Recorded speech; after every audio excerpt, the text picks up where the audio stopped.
Absolutely. The Moroccan Royal Armed Forces are an extraordinary military, not just on the African continent, but in general. They are extraordinarily professional, and our relationship with them has been mutually beneficial. We have learned as much from the Moroccans, I hope, as we have imparted any information to the Moroccan Royal Armed Forces.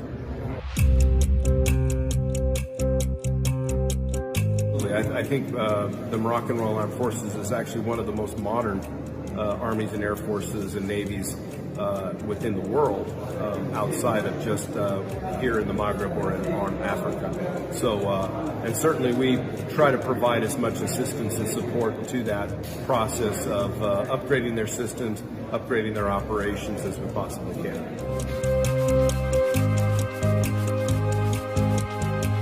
Well, African Lion is the largest exercise on the African continent that's annually exercised.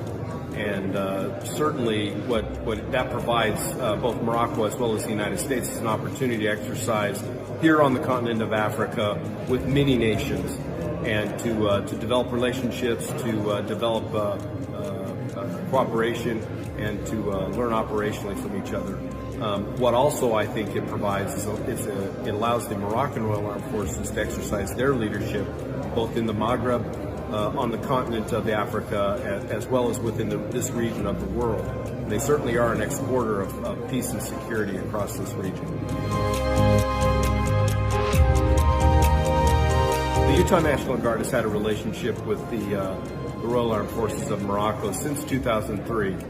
And that relationship started slow, as you can understand, and has grown significantly over those 17 years.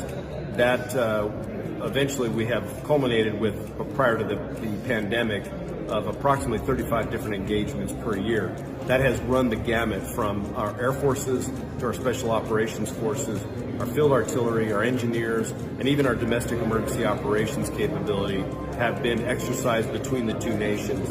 And what we've certainly seen is an expansion in capability and professionalism within the Moroccan Royal Armed Forces due to this relationship. But I also like to think that we have learned an enormous amount from the Moroccans, especially as it relates to emergency operations, and it has been a very, very mutually beneficial relationship.